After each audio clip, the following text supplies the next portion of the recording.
saudara-saudara kita yang dalam keadaan sulit.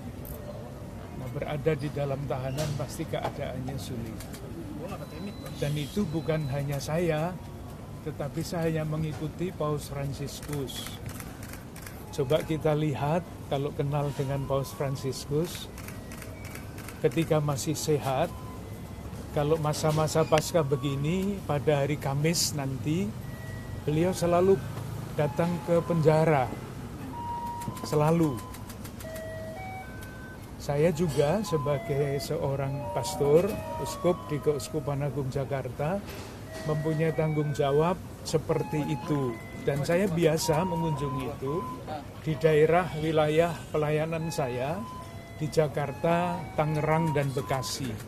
Jadi ini bukan hal yang sangat luar biasa. Alasan yang kedua, ini nanti saya cerita tentang gereja Katolik ini. Tahun ini gereja Katolik seluruh dunia merayakan yang namanya tahun yubileum. Judulnya adalah pengharapan, peziarah pengharapan. Kita semua adalah peziarah pengharapan, dan tadi Pak Hasto juga berbicara mengenai pengharapan itu. Nah, salah satu tanda dari harapan adalah mengunjungi saudara-saudara yang berada di dalam tahanan. Itu alasan pastoral, alasan tanggung jawab saya sebagai uskup mengapa saya datang ke sini. Alasan pribadi ada. Pak Hasto itu rumahnya di Jalan Kaliurang di Gentang. Di depan rumahnya, di sebelah rumahnya itu ada lapangan sepak bola. Saya dulu tinggal di sana itu 16 tahun. Lebih 23 tahun tambah 7 malahan. Saya sering main sepak bola di lapangan itu. Jadi kurang lebih saya kenal dengan keluarganya, karena sesudah main sepak bola, mampirnya ya ke rumahnya keluarganya Mas Hasto itu. Jadi ini bukan kenal sekarang saja, sudah lama saya kenal beliau.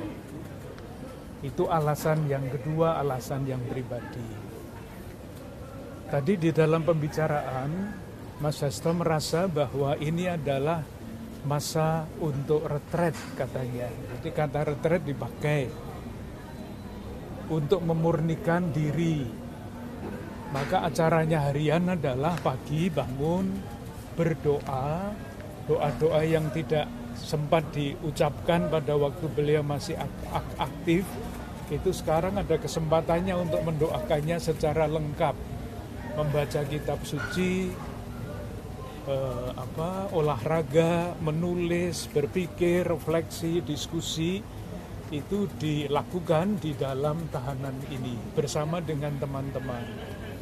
Dan Mas Hasto sangat senang karena beliau hadir dapat membuat suasana di dalam rumah ini, rumah tahanan ini hidup. Jadi tidak suram tetapi hidup, gembira, karena saling mendukung di dalam keterbatasan. Kan tidak mudah ya mengartikan sesuatu yang tidak menyenangkan itu. Tetapi itulah yang ditemukan oleh Pak Hasto di dalam rumah tahanan ini, menemukan waktu untuk berdoa, menemukan waktu untuk berdiskusi, dan menulis refleksi yang buah-buah dari peristiwa itu. Pak, Bapak ada pesan khusus? Silakan Pak.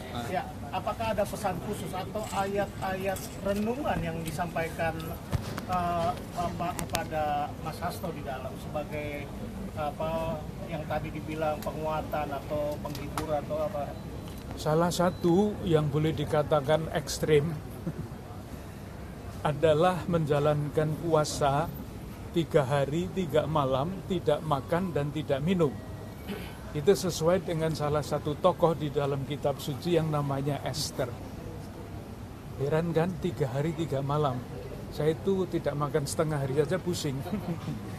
Itu satu. Yang kedua adalah doa. Tadi yang kami diskusikan adalah salah satu doa yang diceritakan di dalam Kisah Para Rasul. Jadi doanya itu disampaikan oleh jemaat yang sedang berada di dalam keadaan sulit. Nah, kalau biasa orang berada di dalam keadaan sulit itu kan minta dibebaskan ya dari dosa, dari kesulitan itu. Tapi di dalam doa itu umat yang mengalami kesulitan tidak minta dibebaskan. Karena semuanya didoakan dalam urut-urutan bahwa Tuhan itu mempunyai rancangan damai dan sejahtera. Apapun keadaannya, ujungnya ada di sana.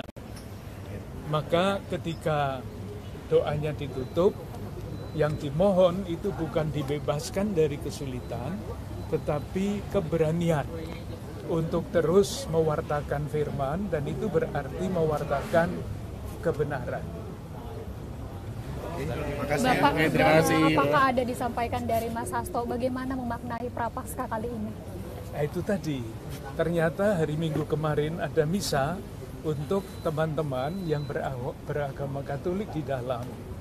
Maka tadi saya dititipi oleh Mas Sumaryanto itu daun palma ya. Ternyata di dalam sudah ada. Karena hari Minggu mereka merayakan Ekaristi bersama dengan Romo Sulistiati. Oke, makasih. Terima kasih. Terima kasih. Makasih, Pak.